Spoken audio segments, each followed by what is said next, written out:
How is everyone doing? Welcome to the fourth edition of the Save Entertainment podcast. Today I am joined by Mr. Evan, as I always am. It's not a surprise anymore. But Evan, do you have anything you would like to say? I would like to say a lovely woozle wuzzle to my audience. Ooh, And I would like to remember our catchphrase of the show: okay. Save entertainment. Wow. Yeah. So if anyone is unfamiliar, we are saving entertainment as an industry. That's our motto. That's our catchphrase. That's our whatever you want to call it. And might I add that if you have been one of our 20 faithful viewers on YouTube, that is not the only place you have to find us anymore, as we are now officially on Apple Podcasts and Spotify. Can we get a round of applause for that? I don't know if anyone's going to hear that, and it might be awkward silence. So, this is the fourth. Imagine loud, thunderous applause of the Yes. millions of people that are in our studio audience today. Or the people that are listening can clap for us, so that way they fill it themselves. Right.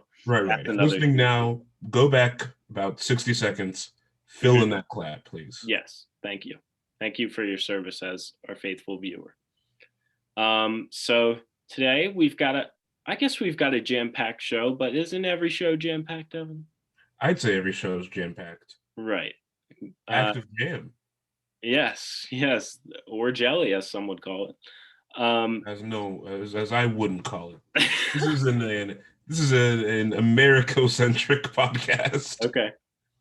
So today's show, we're going to touch on the Golden Globe and SAG nominations, which obviously came out. We're going to talk about how there's 10 million Wall Street movies in development, including a GameStop movie. We're going to talk about the Marvel news, obviously. Another WandaVision episode dropped today, to no one's surprise. And Wicked got a director. And I'm trying to think if there's anything else we need to talk about. How Riverdale is bad. That's my other thing. But always we will talk about what we've watched this week. But I believe we would be remiss if the first thing we didn't mention was the passing of the legendary Christopher Plummer. He was 91 years old, passed away today.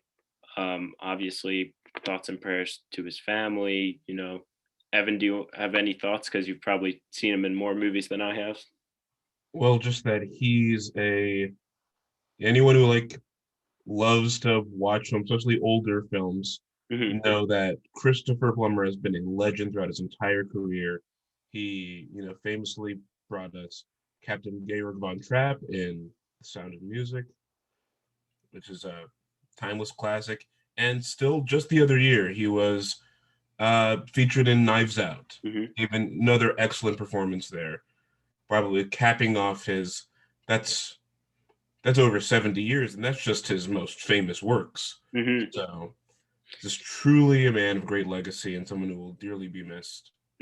Yeah, and luckily he lived a very long life, and that doesn't minimize anything from his loss at all, because it is such a great one since he had such a long career.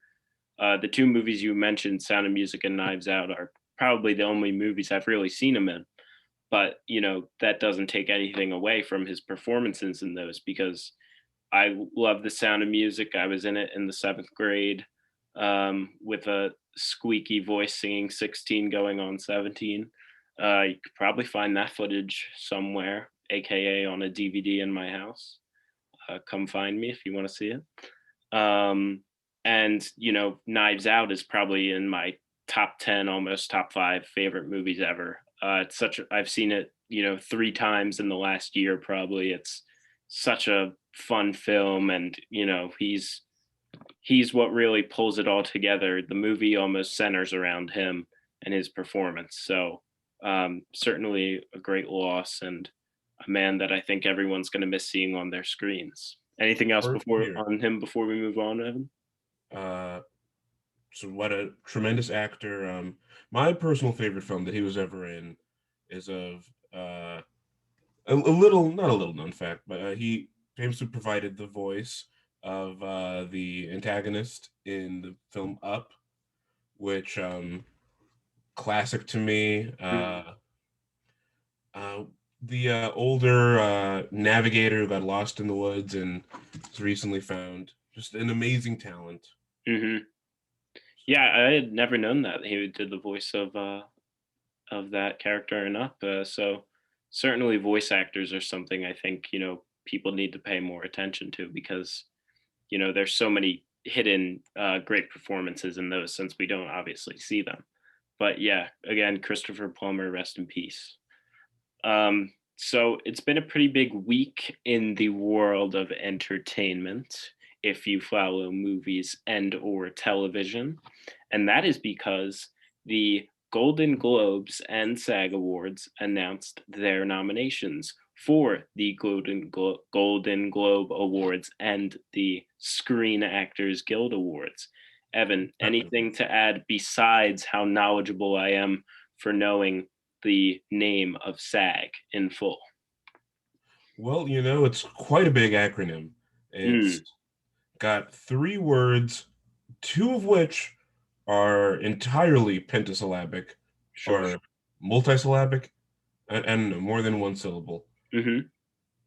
And for that increasingly wordiness, I think we deserve another round of applause at home, but a Sure. short one. A short one. Okay, quicker than the last one. Right. Okay. So these awards came out, and obviously, as in any other award show, I'm sure we'll see this with Oscar nominations. It's a lot of the same in both of them. It kind of is every year, but this year I think is different since we had less content, I guess you could say. Um, there were a lot of very important storylines, though. I think it was three female directors were nominated for the Golden Globes for Best Director. It was Regina King, Chloe Zhao, and I forget the other one. I don't want Um, to I act like believe it I might know. have been. Let me research this. I believe it might have been the director of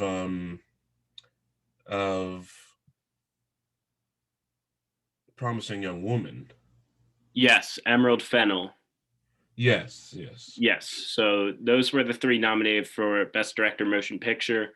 They outnumbered the men. So, that's not something we'll see every year.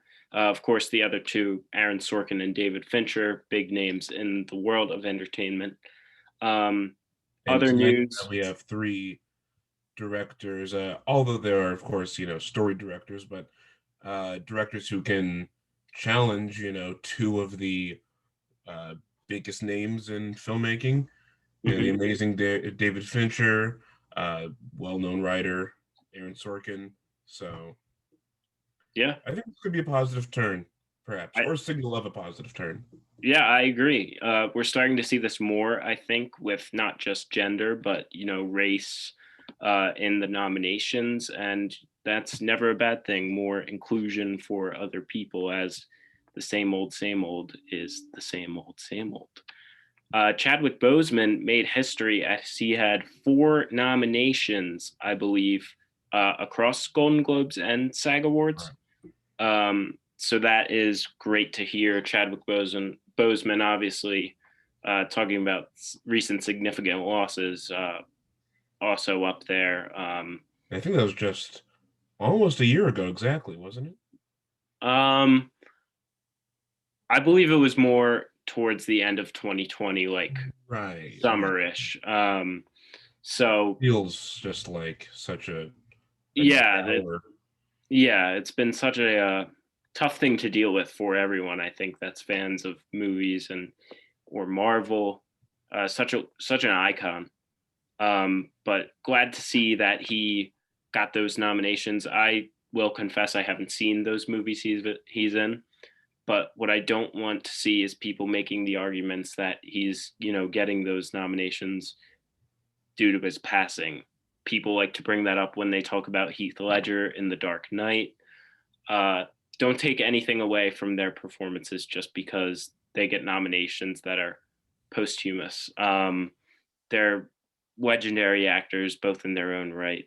So, Evan, do you want to talk about if you've seen those movies he's in, or? Anything? Well, I have seen Ma Rainey's Black Bottom, which Okay. he had an excellent performance in. So I don't think it's because, and he was in, additionally because of all his nominations, he was in several movies this year, all of which I found to be pretty good, the ones I've Hmm. seen. So I probably say we're in a odd time where there kind of is a loaded deck, and obviously that might affect some of the statistics, but it still feels like everyone who's nominated were decent films at Sure. least. Yeah, so just wanted to touch on Chadwick Boseman. Rest in peace to him, of course, too. Um, Other films that got nominated for things like Best Motion Picture, The Father, Mank, Nomadland, Promising Young Woman, Trial of the Chicago Seven, um, Best Motion Picture, Musical or Comedy, Borat 2, Hamilton, Music, Palm Springs, and The Prom. Evan, do you want to talk about any of these movies? Have you seen a decent amount of them? I have not seen too many of these. Hmm. I've seen Borat and Hamilton. I believe I've talked about Promising Young Woman in a previous podcast, and I've seen Mank, Hmm. which all I found to be good movies. Some I question whether they might have been nominated in any other motion picture award year. Sure. Like Promising Young Woman, I don't know if it might have been nominated. Same thing with Hamilton, just because they normally don't nominate those kinds of things. That's a very interesting conversation that we can get into in a bit if you want about Hamilton. Well, yeah, we can. Because I guess there's a lot of ways of looking at it. Yeah, I mean, it was recorded in 2015, as we know. Obviously, it didn't and couldn't have come out last year as Hamilton paused performances and that cast is no longer in the show. I let it be said first that I don't want to take anything away from Hamilton's greatness. Lin-Manuel Miranda is a genius, and everything he touches is incredible. But Hamilton was filmed 5 years ago. It wasn't a movie meant to come out this year. It was actually meant to come out later than it actually did, but they pushed it due to the pandemic, I believe, everyone being at home, wanting something to watch. Um, I think it'll be a more interesting conversation if Hamilton wins Right. rather than it being nominated.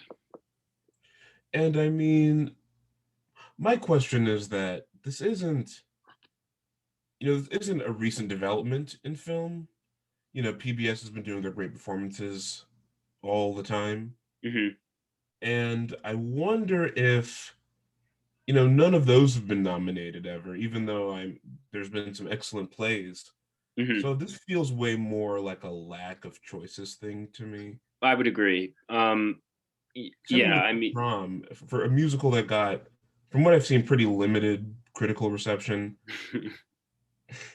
mixed success. But I suppose yeah, a lot of people saw it. I haven't seen it myself. I can't speak whether it's good or not, but that also feels like a maybe this might not have been as deserved. I feel like any movie that you cast that is a musical that you cast someone the likes of James Corden in and you go for the big Hollywood names rather than the actual musical talent, a la the Broadway cast of The Prom, who I haven't seen, I want to say, but I'm sure, they know the material more and probably they would have been more passionate about it.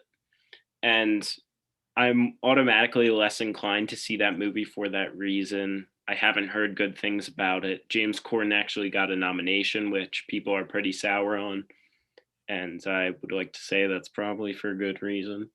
Um, Of course, there's a whole beyond just like the controversy itself that we've seen about his performance, about him doing a pretty caricature-like depiction mhm. of an LGBT person. Beyond from that, I feel like there's just the sense of James Corden like saturation.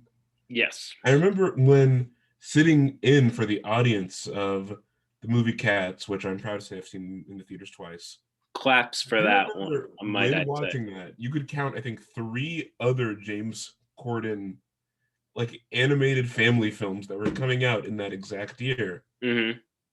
Because I think we kind of reached enough with James Corden. I mean, I don't you think have a show? Don't you have a show you're doing all the time? How do you have this much free time on your hands? I think the official quote you can take away from this podcast, this specific episode, if you take any away, is that we as a society have progressed past the need for James Corden content. Would you sign off on that, Evan? Oh yes, Okay. signed in triplicate. So there you have it. Save Entertainment's podcast is an official anti James Corden podcast. I'm sorry for when he'll invite us on his show in the future and we receive backlash. And we can put this one as a patron only by that point. Oh yeah. So yeah, I mean there's other nominations. I mean, in that same category, musical or comedy, where James Corden was nominated, Sacha Baron Cohen was nominated for Borat, Lin-Manuel again, Dev Patel for The Personal History of David Copperfield, and Andy Samberg in Palm Springs. I haven't seen many of these movies that are nominated, might I add, but Palm Springs is a really excellent movie, and I've recommended it before. I'll recommend it again. Um, Movies that I want to watch, we can talk about that. If there's movies you haven't seen that are nominated, you would like to watch. Evan, do you want to go first? Quite a few of them. Hmm. I would also like to see Palm Springs. I still haven't, even though it's been kind of dangling in front of my face. Hmm. I still haven't seen the Trial of the Chicago 7. I know you have seen that, right? I started it pretty late one night, didn't have the energy to finish it. We'll get back to you on that. Seemed like that would be my reaction as well. Yeah. So, and Nomadland, I remember that being in the theaters available to see. Mm. But I didn't see it because, pandemic. But Yeah. I think I recall that being in the theaters anyway. Hmm. So yeah, I mean, I one I'm really looking forward to is Sound of Metal. I really enjoy Riz Ahmed. Um, And I've so heard excellent things about that film as well. so that's on Prime Video. I'm sure I'll check that out at some time. I'll probably, rush to watch a lot of these right before the awards show. So then I can make my argument on Twitter about who should have won and what should have won, because that's who I am, if you haven't found out. So yeah, I Do you really have want any to watch that. predictions, I guess? Without I'm so having sorry. without having seen many of them, I suppose it'll be hard for us to make some predictions, but Yeah, I mean, we can guess sometimes. I'm sure like the week of or week before we could make an episode on that. We can, both put together a list to watch and collaborate on it. I will end up watching Trial of the Chicago 7 at some point. But what I have heard about it critically is that Aaron Sorkin's directing was a little iffy, but they like his writing as always. Um, As Also, is a long running trope, I guess Aaron Sorkin's work. yeah. Also, the first 15 or so minutes I caught, um, Eddie Redmayne is doing a so I don't know what kind of Southern accent? it's an accent, but I can't put my finger on what type of accent it is. And what I'm wondering is why did we cast an actor such as Eddie Redmayne with this thick British accent to do this role when there's other actors? Well,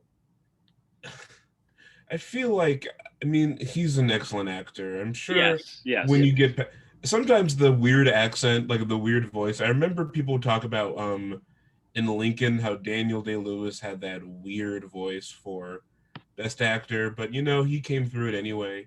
Hmm. I kind of respect the effort. I respect Sure. better than I would respect any effort for like a British person to do like American voices, like Knives Out famously Daniel with Craig, yes. Daniel Craig. But I always find that endlessly entertaining. I do too. I think that's one of the highlights of the movies, his southern drawl. So yeah, that's pretty much it I have to say about the Golden Globe and SAG nominations because obviously I have limited knowledge. Anything before we move on, Mr. Evan? Well, as we all know, award shows are fake. Yes. Until one of us win an award, or this win some kind of podcasting award, in Hmm. which case they're very real, Yes, they're real when we get them, no one else. of course. One thing I want to add, I haven't seen the little things, but Jared Leto got a nomination, and from what I've seen in the trailer, why is Jared Leto getting nominated? I Um, think I think it's every actor. It's weird because I feel like every actor, will always get one chance to be like totally crazy and uninhibited. But sure. that's been in Jared Leto's like entire career. Hmm. I feel like he is trying to mirror a kind of Jack Nicholson like just always playing like the most memorable character in every movie that he's in. Hmm. But he's choosing the wrong projects to do that because I mean I hear that this new remake of Seven that he's in is Yes. not great. Yeah. And we all know what a theatrical success Suicide Squad was. Hmm. I sadly committed some dollars to that box office number, whatever it was. I'm sure it was more than it should have been. If So, it was anything not in the negatives, people yeah, were then demanding, if the taxpayers of America weren't demanding their money back from this production, then yes. Okay, well, speaking of things that don't deserve as much love as they deserve, Evan, have you seen the recent Riverdale news? well, I've seen that they've been renewed for another season, Yes. which makes this show automatically, I don't know how many seasons it's had before, but that makes its show running much longer than it should be. Yes, I would Well, I agree. don't know. I probably can't speak on making fun of Riverdale as someone who hasn't seen it. Hmm. It just seems like it's kind of in vogue to do. Hmm. Though on the other hand, I'm not going to go up to bat for Riverdale because even if it was good, I wouldn't have seen it. Okay, that's a fair point to make. Now, Declan, Um, I understand you are a Riverdale super fan, yes, correct? um, so here's my thing with Riverdale. I must confess, as a young lad, I used to be pretty heavy into the CW universe. That being said, the shows I were into were Arrow, The Flash, and Legends of Tomorrow. Sorry, I didn't watch Supergirl. Um, it wasn't anything against the character being a girl. That's what I have to say. No, I'm seriously kidding. It was not. Um, but I didn't really watch Legends of Tomorrow either. I kind of just caught an episode every now and then. It was really just Flash and Arrow. But That's the also, one with the what time caught my machine with like an eye, right? That's what'd you Legends of say? Tomorrow. Is that the one with the time machine that's like an eyeball? Legends of Tomorrow? Legends of Tomorrow, yeah, their ship can basically like hop through different moments of time, and they kind of use it as fun, like, oh, we're in World War II now, like a Wonder Woman 84, I guess you could say.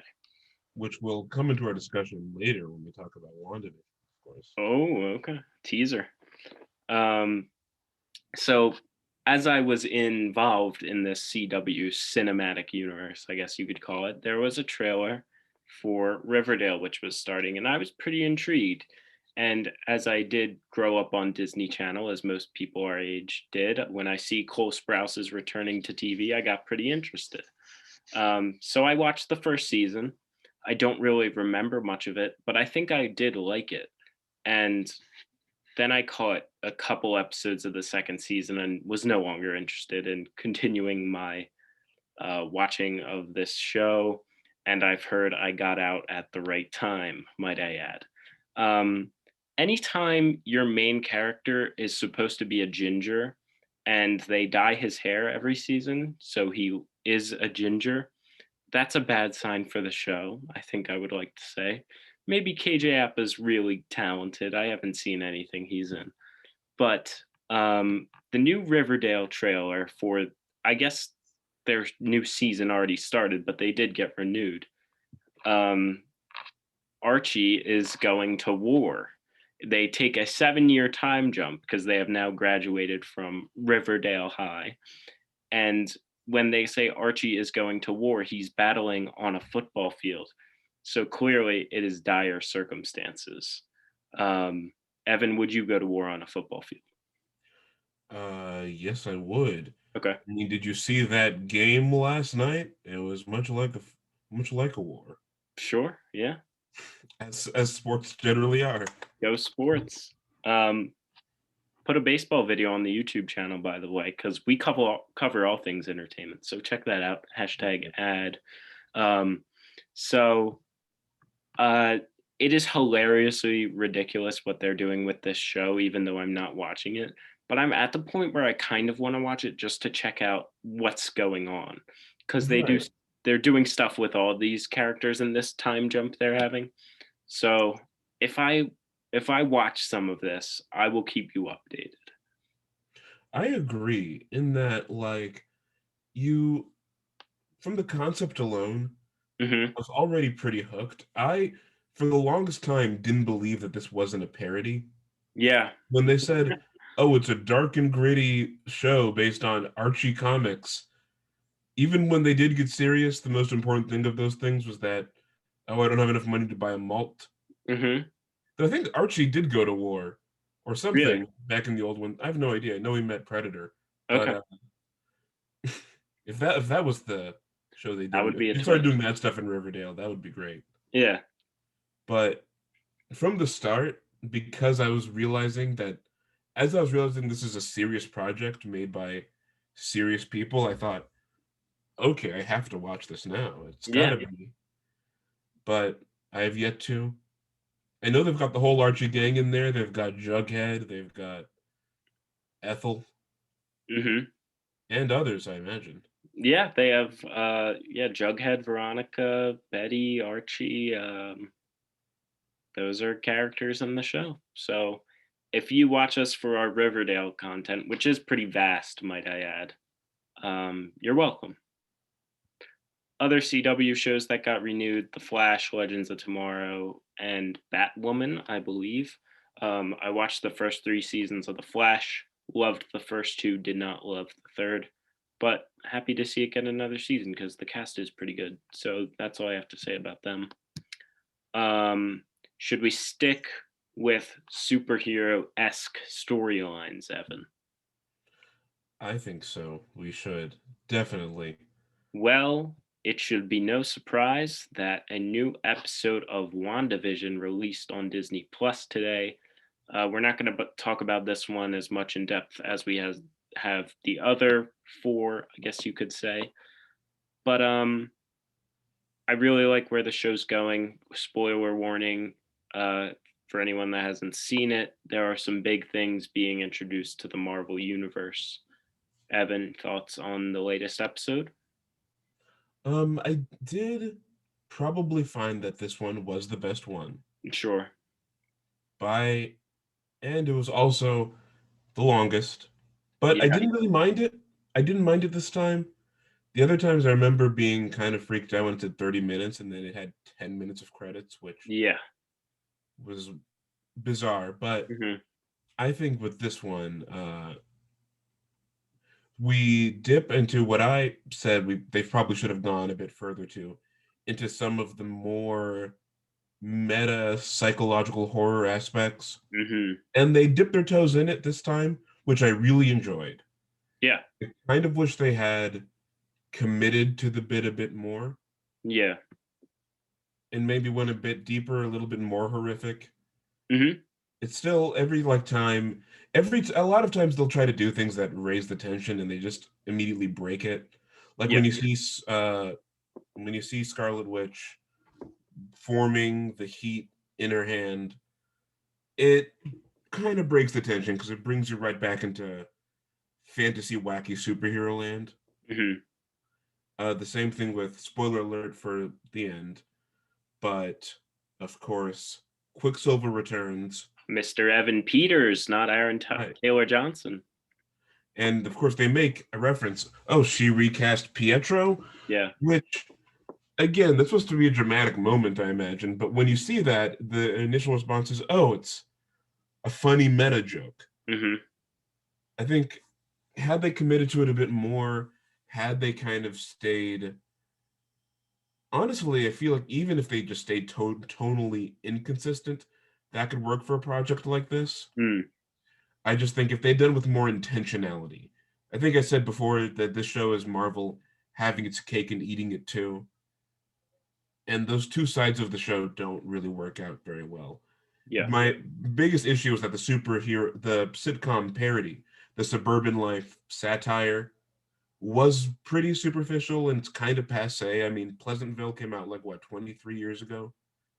And it's kind of the same thing that it's doing, but without any kind of like satirical elements besides the superficial one of, oh, it's like a sitcom. I guess I wish it had been more biting, more intentional, and they had committed to some of the more genre busting elements, which I did enjoy. This Hmm. episode was definitely the most interesting, but I felt the cuts to the typical Marvel military drama wasn't really that interesting. Yeah. It made me wish I was back at the sitcom stuff, honestly. I probably sound quite wishy-washy because of that, but did you feel the same? Um, well, first off, I want to say when we're talking about the real world things versus the sitcom things, we mentioned this earlier in last week's episode, I believe, but I'm very glad that the direction they took was not just a sitcom episode, not just a real world episode. They're now mixing those two things to make an episode, and I think the way they edited it, cut it, worked. I thought it worked how they probably didn't spend equal time. There was probably more sitcom stuff than military stuff, but I liked that, and I think that's what we're going to see going forward.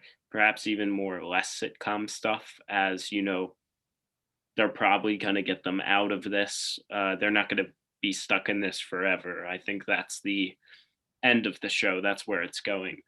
I Um, find that to be some of the most interesting stuff because, like, when they break out of the sitcom, that's when it starts becoming pretty interesting. mhm, Again, my biggest issue with the sitcom stuff is that it wasn't funny.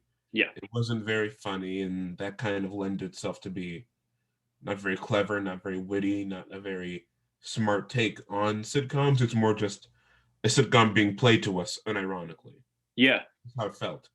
And I like this episode. That's what made I think this episode the best, is that it took what I imagine the tone that I imagine they wanted us to get for the first episodes was more secured with this one, where it is a sitcom on the surface, but bubbling underneath is something strange and mysterious. And again, it is passe, it is Pleasantville, it is kind of like the Truman Show, that kind of thing. mhm. But the adding the slight elements of horror, which I wish they had pushed a bit more into, do make this episode way more dynamic and way more interesting than the other ones.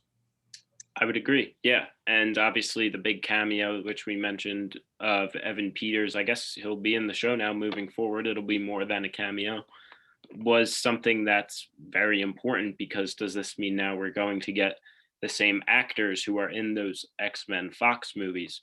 Or are they going to recast them? Are they going to introduce more in this series even? Elizabeth Olsen had a quote saying, spoilers for The Mandalorian if no one has seen it, but even if you haven't seen it, you'll know this what I'm talking about.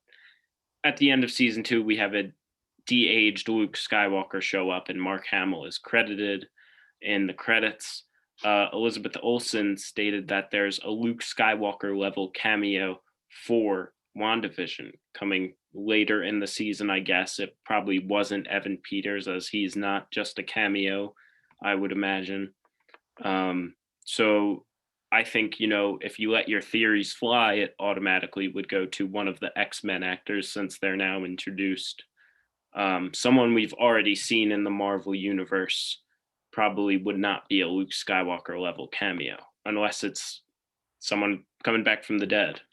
But even then, if it's someone coming back from the dead, as we said before, that happened just under 2 years ago. Exactly. I think bringing Iron Man back, I think it's way too early to do that kind of stuff. Bringing Hmm. back Iron Man, bringing back maybe Cap shows up again. It's like, well, we didn't really have time to enjoy his absence. Hmm. It's like when they killed off Superman and then they brought him back in the next movie. Like, oh, he's back. All right. Yeah. I was really worried there, you know? Yeah, so I'm very interested for the rest of the show. I think after episode 4, when it wasn't advancing the story, but it was just tying everything together, I was already excited to see where it goes then. This one, stuff did happen. We saw Scarlet Witch actually break out of the hex, the anomaly, whatever you want to call it, that they call it in the show. And that was really interesting because we saw her accent come back, which we haven't seen in the movies. So I don't know why they chose to do that, but maybe we'll find out. Evan, have you lost an accent that you plan on bringing back at some point in your life, or when you break out of whatever anomaly you're trapped in? Well, when I escape from the Truman Show reality that is, my world, Hmm. I will slip back into my native Lithuanian, Okay. as of course I was born in Lithuania. Okay. Can you give us a Uh, hint of that, or are we not allowed to? I will give you a hint. Okay. Hey, this is me speaking in my Lithuanian. See, my parents, right, were themselves American immigrants in Lithuania, Okay. so I grew up with an American Lithuanian Are accent. you being So, serious? oh yes, I'm being 100% serious. Wow, I never knew this. Breaking news Yeah. on our podcast. Hello, friends. My name is Evan. I'm from Lithuania. That's my Lithuanian American accent, of It's very course. convincing. Um, so yeah, I guess that's pretty much it for WandaVision. I mean, there's more stuff that happens. I actually thought what was going to happen was, as her kids kept aging themselves up, it was kind of leaked that Evan Peters was going to be in the show. I didn't know it was going to be in this episode. But as I surf the internet and follow Marvel people, I unfortunately found that out, as I also saw the Luke Skywalker cameo before it happened. So stay off the internet, kids. I thought that as her kids were aging up, and they almost do age up another time from when they turn 10, when the dog dies, I thought they were going to turn into Evan Peters and Aaron Taylor Johnson, and it was going to be both of them there. And I was wrong, and I was a little disappointed because I talked myself into that was what was going to happen. But Evan I think Peters does Marvel show up. where your head canon Hmm. is as much an active part of the show as its actual canon, You almost wish it which was is true. a detriment when your head canon is cooler than the actual one. Yeah, I know. So I would say it was disappointing, but it's not, because the show is still pretty good and it's going to have some more good stuff to come. So that was, I I guess, the definitely say more. if you aren't impressed by the first episodes, stick around for the fifth. I think you will enjoy it. I enjoyed this one. Yeah, I would agree. Some other little Marvel news. Tom Holland did a couple interviews promoting the movie Cherry, I believe, but since he's obviously filming Spider-Man 3 right now, he talked about that. Was, you're not going to interview Tom Holland and not hear him get asked about questions regarding Spider-Man. So, but he had some other things that he said, uh, other than Spider-Man, which included that he wants to direct his own movie and he's wrote a script with his younger brother. And he also wants to play James Bond, which I quote tweeted, if you follow me on Twitter at Declan Young 13, plug. I said, I would like to play James Bond too, Tom. This is no disrespect to Tom Holland, but he's getting a lot of roles and he's already locked up to be Spider-Man for probably the next 10 years. I Evan, mean, would you listen, like to play James Bond?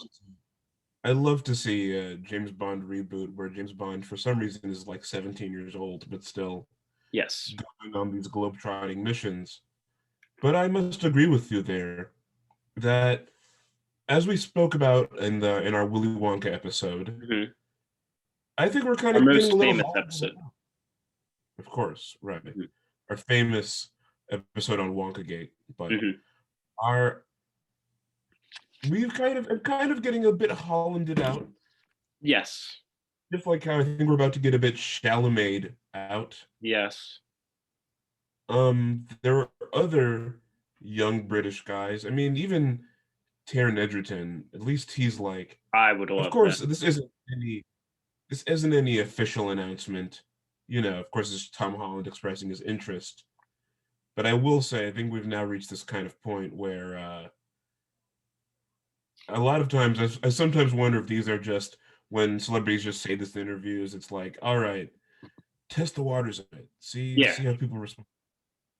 And so I feel like we should have to respond a bit negatively to this to kind of say, hey, first of all, I'm a big Bond fan, but you've made 25 of these. Can you just do something? Stop doing them or make them really different. yeah. Um, of course, they're not going to listen to you there, though. And after Daniel Craig's film finally releases his final film, they will probably cast a new James Bond in the next couple of years. Any names you want to throw out for a potential James Bond that are not someone who looks like they might be in a high school still?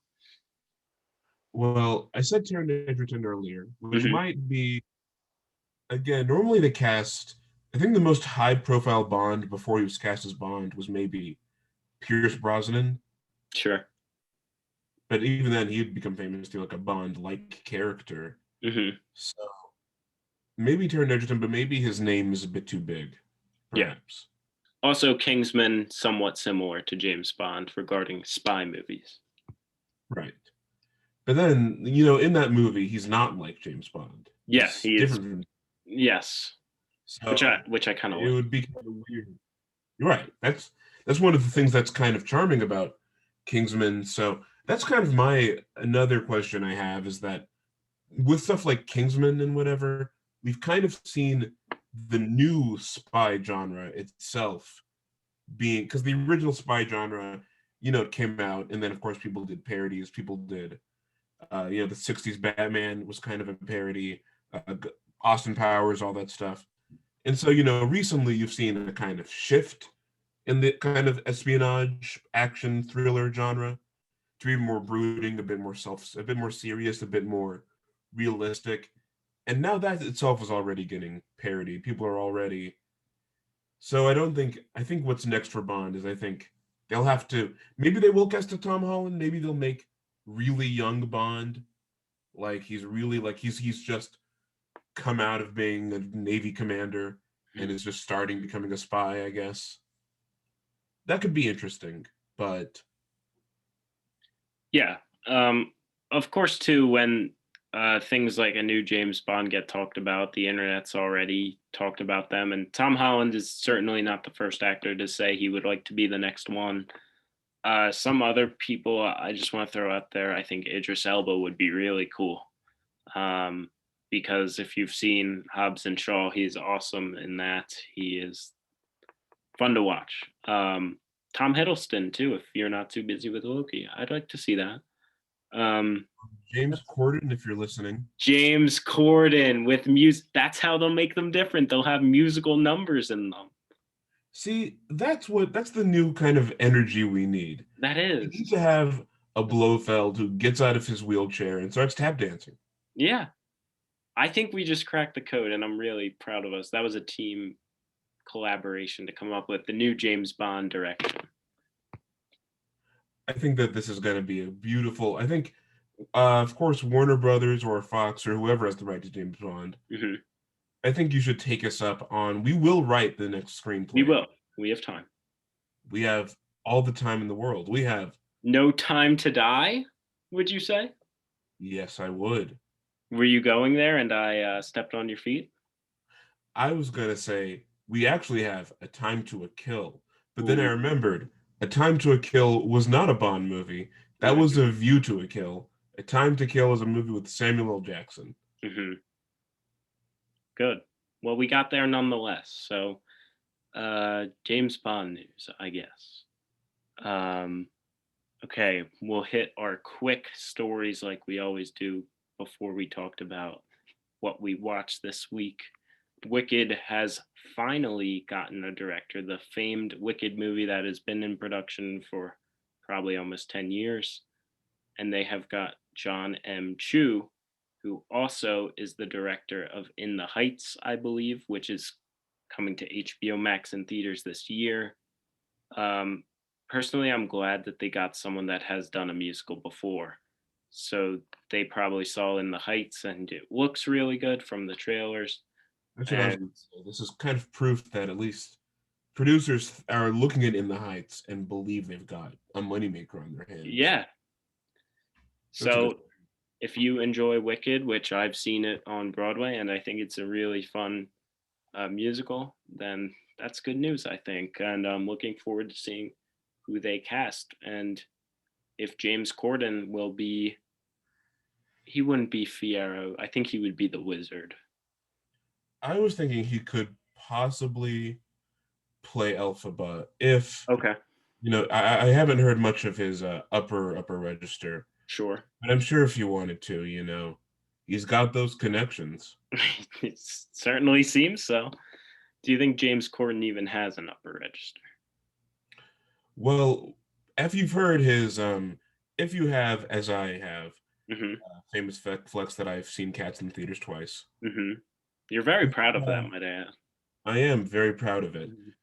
And if you've seen that movie, you can remember that James Corden's beautiful singing style was on display as Busterford Jones, who's not skin and bones. Of course, you can't hear half the song because James Corden is eating in the garbage during that musical number and has mouths full of garbage while singing the verses.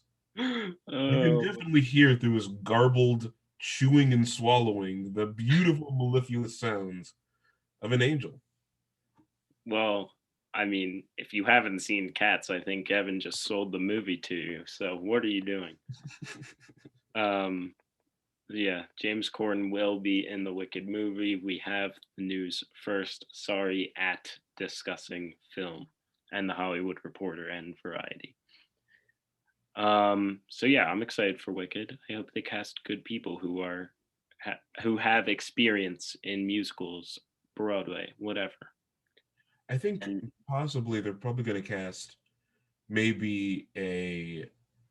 I remember when they did the movie Tommy, the Tommy movie, they kind of peppered it evenly between rock singers and like Hollywood actors. mm, Like they put in like Eric Clapton and like hmm. Elton John, but they also put in like Jack Nicholson and Anne Margaret. I think they're going to do something like that with this because Wicked has a big enough following that they can get away with, even this being such a high budget movie, they could get away with doing an entire like the original cast, like they did with Red. Yeah. Though I wonder, I mean, because they're supposed to be playing college students, I wonder if we've kind of missed that little window when we're doing Okay. this. So they might go to hire maybe some recent Broadway performers, or they might hire a mix of celebrities and uh, Broadway people. I think that's probably what's most likely. That's what they did for In the Heights, and I Hmm. think that's probably the successful method to do it. I'm gonna tell you what I think they're gonna do. I think they're gonna get Leah Michelle, unfortunately. I think they're gonna get Dove Cameron. I think they're gonna get Ben Platt as Bach, his name is. That'll be Ben Platt. You can already confirm it. Yeah. But who I would like to see, For the Wizard, they'll probably get some like stunt cast. Like they'll get Christopher Walken to do it or something like that. I'm yeah. sure. I really hope, fingers crossed, because that's like my best case scenario is that they get like a Christopher Walken or they get like Christopher Lloyd to come in and be just like the wizard because he just got one number where he's singing and doing a Yeah, little bit of soft. it's a good song. I like it. Well, he has two songs, I think. So yeah, I One like Wicked. What'd you say? Sorry, I couldn't hear you. one really catchy one. Yeah, wonderful. They call me one. It's like Mr. Cellophane. Want to hear a Maybe they could get flex? Joel. What is Joel Grey? Yeah, I would like to see Joel Grey. Yeah. Flex. Guess who I saw as the wizard? Well, I'm not gonna have you guess because you probably won't get it. When I saw Wicked on Broadway, I saw Kevin Chamberlain, aka Bertram from the famed Disney Channel show Jessie, as the wizard. Have a picture with him because I met him at the stage door. So That's pretty That's cool. amazing. That's pretty amazing. Yeah. So got to see that. So I want to see Zac Efron as Fiera. Um, Lil Yachty is developing a movie about the card game Uno. Where is the trailer for this? That's all I have to say. I think it's set to be a kind of like heist movie. Oh, really? Yeah, I think like a heist or like and some kind of crime film, Hmm. which I do really enjoy. I really hope, maybe some guy gets shot. He holds up a reverse card, Hmm. and the bullet travels out of him and gets the Draw four. guy. He kept drawing fours until he was drowned in fours. What if it's like seven, but it's with a guy who's killing people based on like Uno? With Jared Leto. Right. Jared Leto, of course, plays the killer. Yeah. Um, Jared Leto plays the reverse card, of course, I have a and question. he got himself flattened to play it. Yeah. So if they implement the use of the reverse card reversing things, will this movie ever happen? Possibly not. Okay. Possibly instead they will be doing a movie based not on Uno, but of course the Jenga film, Hmm. Yeah. which I have always been looking forward to see. I feel Uh, like perhaps in a post 2001 environment, America is not ready for a Jenga film, but yeah. I think the best kind of films are the ones that take chances. That's not a bold statement at all. So I would agree with you there. Let's talk about the 20,000 movies that are in development about Wall Street and what happened last week with Reddit users pulling one over on people who own hedge funds and whatever. I don't really understand it, so I won't try to. But they're developing a lot of movies, and I think one show they have already cast Noah Centineo in one for Netflix, and there's no chance they have a concept for it yet, besides what it's about. So,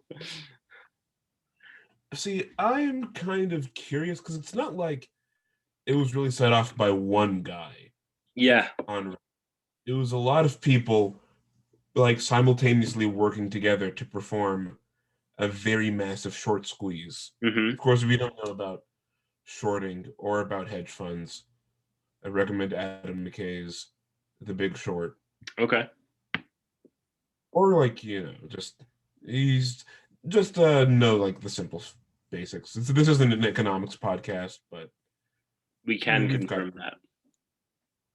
but I don't know how this is this gonna be about one guy who just like kept trying to short and then lost all the money as the thing started to dip? Or Well, will this be a fictionalized account of the guy who's like the Reddit revolutionary who's like, we're gonna take down those fat cats and Melvin Capital?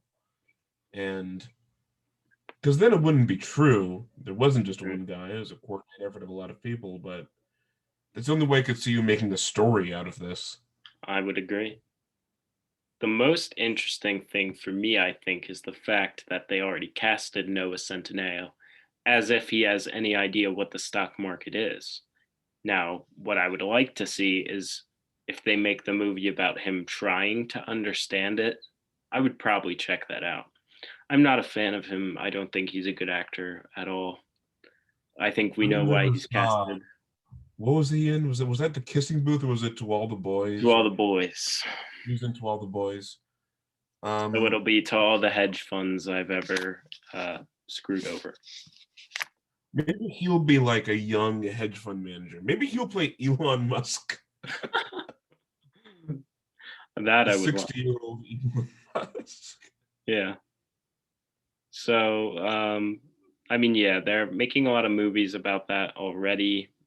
I guess they think people will still be interested in it whenever they come out, but it'll probably be a year plus until we see them, and we'll all have long forgot about it unless stuff like this continues to happen. But Hollywood producers seem to be all over it.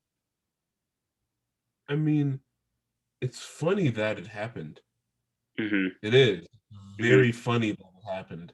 Yeah. But is that movie worthy funny? That's not. It didn't follow. I mean, it was more just kind of a precise development, and the reason why it was so funny is just kind of like the result of latent, just years of tension kind of building up, and then this kind of thing happened, and it's hilarious. So I think we're probably going to see that movies like this. I really hope they don't keep making more. That's just like, oh, this thing was pretty cool for 2 days. Yeah. Make a movie about it. I think what happened was people saw the success of The Wolf of Wall Street, even though that was what 7, 8 years ago. And as soon as something newsworthy happened on Wall Street, everyone jumped on it. And now, as we will be Hollanded and shall have made out, as you said, we might be Wall Streeted out. See, yeah, probably people like the snarky true story. People liked Wolf of Wall Street. People also liked The Big Short and Vice and stuff. People like that kind of stuff. The biography that's about a person who's maybe a little disagreeable, or about an event that's, if not disagreeable, just very odd. Though then I wonder, is are they gonna portray who are they gonna portray as the good guy and the bad guy? Like, are they gonna portray the Melvin Capital people as, are they going to be the protagonists who are unfairly waged war against by Redditors or something like that? Is it gonna be that, just kind of weird and kind of like uncomfortable to watch? Because if not, then again, it's kind of weird just to have to follow Noah Centineo as a Redditor who's like, oh, let me play the stock market. Hmm. Oh, that was a fun week. Yeah, no It's, Centineo definitely frequents Reddit, might I add. yeah, he seems like an avid Redditor. Hmm. And I So, do mean it in a good way. yeah. So I think my statement on that is I think we'll have enough movies to see every point of view of whoever is involved in this. Fortunately, maybe, because maybe they'll all be good. So that's pretty much all the news. As we do, we should talk about things we've watched this week, just to maybe other people have watched similar movies, or we just have things on our mind we want to talk about. Evan, you can start. I don't know if I mentioned this before, but I recently rewatched Alexander Payne's classic film Election, Okay. which I found to be just excellent. It's a really great. I'm not a big watcher of high school dramas because I find a lot of them just weren't. It's hard to make one that's pretty accurate to Hmm. almost everyone's high school experience, but I found that Election was, I don't know, it's pretty accurate to my experience. I've met a lot of Pauls, I've met a lot of Mr. McAllisters, I've met a lot of Tracy's, more than I've met any member of the Breakfast Club. I think I wrote that in my letterbox. I'm not I sure, believe I remember reading that. Yeah. but it is a very wickedly, darkly funny movie with featuring, of course, the great Matthew Broderick playing Yes. the antithesis of Ferris Bueller. Basically, he plays an anti Ferris Bueller, Oh wow. which is quite fun. Yes, it's quite entertaining. I It's, think I might check that out. That sounds pretty interesting. Anything else that you would like to speak into? oh, and I also watched the film The Towering Inferno. Okay. Uh, it's an amazing disaster movie. If you like popcorn flicks, you like B movies, you're a fan of the disaster movie genre, then look no further. This is probably one of the best ones. Okay. Glad to hear it. So, Evan mentioned high school dramas, and boy, did I watch some in the last week. I really like coming of age movies, and I don't know why. It's not really because I relate to them. I just find them so entertaining. So I watched three of them. I watched Easy A, starring Emma Stone. Never had seen that before. St. Elmo's Fire, which I watched the first half of, but never finished it. So I just went back and watched the whole thing. I didn't start from where I was. And I watched Super Bad. Um, all really good movies. I don't know why I like coming of age movies that much, like I said, but I am fascinated by the group of actors in The Breakfast Club, like you mentioned, and St. Elmo's Fire that were called the Brat Pack. I think they're so entertaining in what they do. I also haven't met people like their characters probably ever, but I just think they're so fun to watch, and I like visiting that time. Ferris Bueller's Day Off is one of my favorite movies, probably almost my favorite. Um, I just find them so entertaining, and I really enjoy anything by John Hughes. St. Elmo's Fire isn't, but um, I just think it's so awesome to watch and so fun to watch. So I want to go back and watch more of their movies. See, St. Elmo's Fire was, of course, directed by the late great Joel Schumacher, Hmm. man of Yes. really excellent taste. Hmm. That's the mind behind very great musical film, The Wiz. So, Yeah. And I was the, on Letterboxd. What were you saying? Sorry. oh, and The Lost Boys, I believe. But Okay. So I was on Letterboxd and I was kind of surprised to see that St. Elmo's Fire didn't get a lot of love. It averaged like a 3-star rating, I think, which is still fine. A lot of movies I like, I put like 3 stars. I don't really think too much of the star rating. If I like a movie, I like it. Um, but people say that's like not the best movie, and everyone has their own opinion. I get it, but a lot of people were saying like they're all like jerks in this movie. Yeah, most of the people in the Breakfast Club are jerks too. Like Ferris Bueller isn't. kind of an 80s movie thing. Like, Ferris Bueller is hilarious to watch as a character, but I know What if do you I knew Ferris Bueller in real life, I want to deck him in the face. exactly? So yeah, I mean, I thought that argument was completely stupid. I'm not endorsing some of the actions that happen in St. Elmo's Fire, as some of them are pretty bad, but I just think they're so fun to watch. I think Super it's bad. weird. I understand people who are like, well, if I don't connect with anyone, then why would I watch? That's just never been a hang up to me. I Yeah. don't think I've ever seen a movie where I really connect with all the characters or even connect. I've seen a lot of movies I like where I don't connect with any of the characters, Yeah. but I have enough empathy to be like, okay, if I were in their shoes, I would care about this, or enough just wherewithal to enjoy a Mhm. story, even if I don't feel like I could be in it, you know? Mhm. Yeah. That's a very That's good just point. it's a gripe I have with Ruth. Obviously, if you don't like a movie because of that, you can't make yourself like it. Yeah. And I will say, if it was something like, if it was they were all terrible people, but the movie was also really mean spirited on top of it, Mhm. then that may be able to sink it. But the main characters not being good people isn't gonna make me hate it right off the bat. If they were annoying, that'd be one thing. But if they're just not likable, then Agreed. Yeah, so also watch Superbad. Michael Cera is awesome. Scott Pilgrim versus the World, one of my favorite movies. Jonah Hill, he's gross in that movie, but it's funny. And Emma Stone in both Superbad and Easy A, which I watched. I think she's my favorite actress. Um, love La La Land. of course, Christopher Mintz-Plasse Yeah. reprises his role as McLovin, at least in my head, in the movie. Another Golden Globes nominee, Promising Young Woman. Okay. I don't know More what incentive to if his watch. McLovin. The character is definitely McLovin, but Okay. he does make it does. And then that put that movie. That's what gave that movie this half a star to make it 3.5 stars for me on Letterboxd. Hmm. Is McLovin comes back, Return of McLovin. Okay. Well, I'm glad to hear that.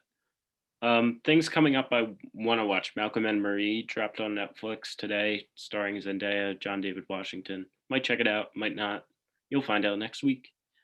And I just want to say, from watching WandaVision, I want to watch everything Randall Park is in. He's in The Office, obviously.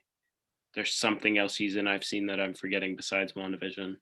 Was it But I'm that gonna watch Always Be My Maybe. Seth Rogen? The Interview? I have not. That's the one he's in. He plays Kim Jong Un. Yes, that's what I was thinking of. But I do want to watch everything he's in. So we are a Randall Park endorsement program, you could say. We like Randall Park. Yes. Jimmy Woo, I want to learn the card trick you did. Actually tried to for about an hour today. No progress. I guess more progress than if I didn't start, though. Right. Any progress is progress. There we go. And with that, we are just about out of time.